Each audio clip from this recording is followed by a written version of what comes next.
प्रिय विद्यार्थियों, बिल्कुल एक नए वीडियो में आप सभी को स्वागत करता हूं।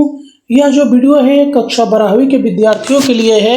विषय हो रहा है हिंदी और जो मैं पाठ लेकर आया हूं इसमें वो है सरस सुंदरी, जिसके कवि हैं रविंद्रनाथ टैगोर।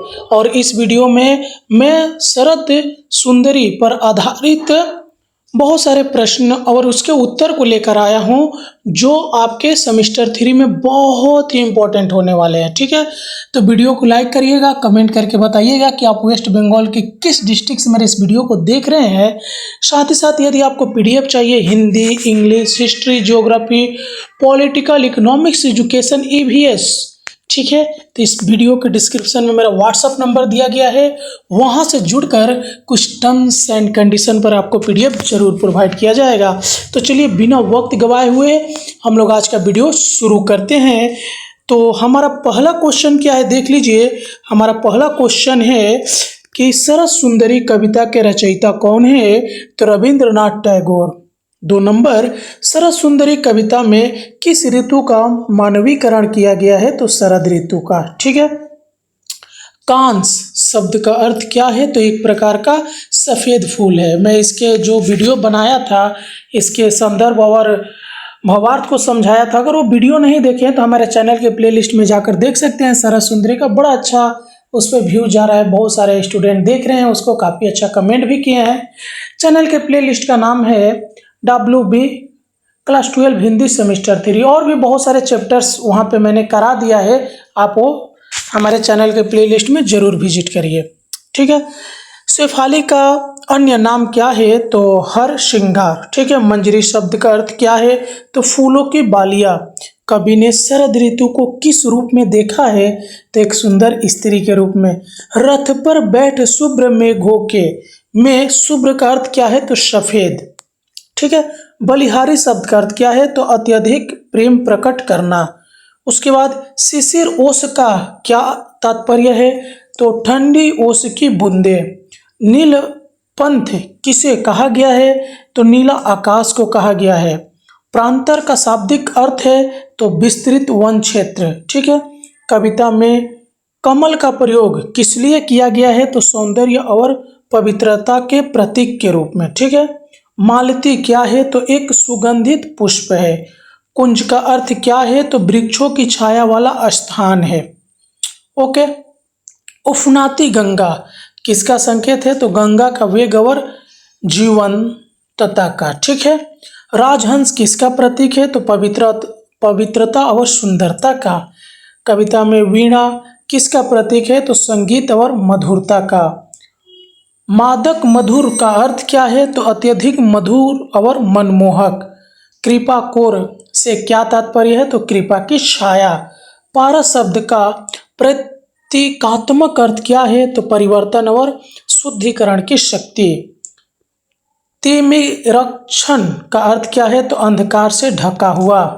उषा किस चीज का प्रतीक है, तो जीवन की ऊर्जा। ठीक है। मैं तुझ पर बलिहारी का अर्थ क्या है, तो मैं तुझ पर सब कुछ न्यौछावर कर दूंगा। नौ एवं भर का अर्थ क्या है, भावार्थ क्या है, तो नई ऊर्जा और उत्साह से भर देना। निर्मल नीलपंथ किसकी ओर संकेत करता है, तो स्वच्छ नीले आकाश की ओर। शरद ऋतु का आगमन किन प्रतीकों से बताया गया है, तो कांस, शेफाली, धान की मंजरी से। ठीक है। शरद सुंदरी किसको संबोधित किया है, तो शरद ऋतु को। कविता में धरती रूपी थाल का प्रयोग क्यों किया गया है, तो स्वागत के प्रतीक के रूप में। कवि के अनुसार शरद ऋतु कहाँ से आ रही है, तो सफेद बादलों के रथ पर। नौ ज्योति भर दे का तात्पर्य क्या है, तो नई रोशनी और चेतना देना। शरद ऋतु के सौंदर्य का स्वागत कैसे किया गया है, तो फूल, धान की बालियां और संगीत द्वारा। रथ का प्रतीकात्मक अर्थ क्या है, तो आकाशगामी गति। ठीक है। कविता का मुख्य भाव क्या है, तो शरद ऋतु का आत्मिक, प्राकृतिक और भक्ति रूप से स्वागत। ओस से भींगे कमल किसका प्रतीक है, तो निर्मलता और शीतलता का। कविता में वीणा के स्वर किस ओर संकेत करते हैं? तो प्रकृति के संगीतमय सौंदर्य की ओर। अपने पंख बिछाए किसका प्रतीक है? तो प्रेम पूर्वक स्वागत करना। घने कुंजों में मालती का आसन क्यों बिछाया गया है? तो शरद ऋतु के स्वागत हेतु। तुझको जा रहा बुलाया, यह किसका आमंत्रण है? तो शरद ऋतु को। मेरे हृदय को नव उष्मा भर दे, यह किसकी इच्छा है? तो कवि की। पारस कर दे किसका भाव है? तो मन को शुद्ध और पवित्र करने का। वीणा का संबंध किस भारतीय कला से है? तो संगीत से। शरद ऋतु का वर्णन किस रूप में किया गया है? तो सौंदर्य, भक्ति, संगीत और आत्मिक ऊर्जा के रूप में।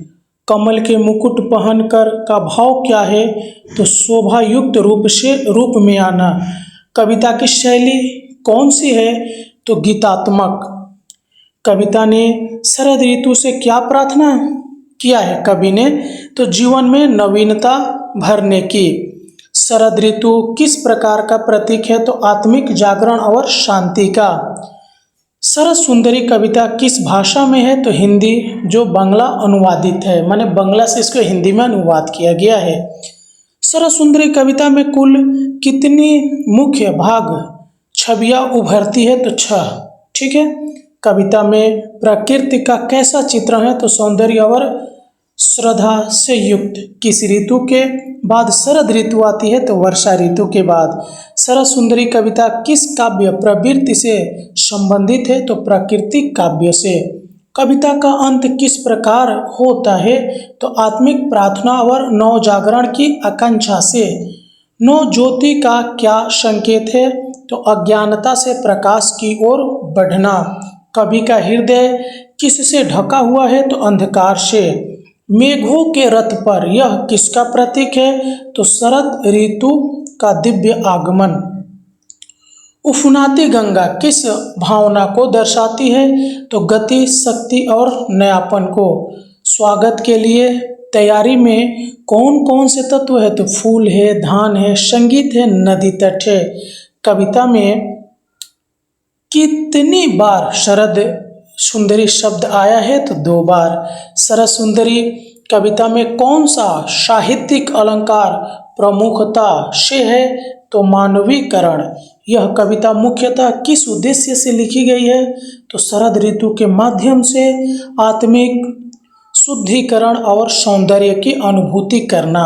ठीक है। तो आपने ये देखा कि शरद सुंदरी कविता से संबंधित बहुत सारे बहुविकल्पीय प्रश्न और उसका उत्तर मैंने इसमें बताया है। वीडियो अगर वाकई में अच्छा लगा है तो लाइक करिए, अपने दोस्तों में शेयर करिए और कमेंट करके बताइए कि आप वेस्ट बंगाल के किस डिस्ट्रिक्ट से मेरे इस वीडियो को देख रहे हैं। पीडीएफ चाहिए तो इस वीडियो के डिस्क्रिप्शन में व्हाट्सअप नंबर दिया गया, वहां से जुड़कर कुछ टर्म्स एंड कंडीशन पर आपको पीडीएफ जरूर प्रोवाइड किया जाएगा। चलिए मिलते हैं किसी और वीडियो में, तब तक के लिए जय हिंद।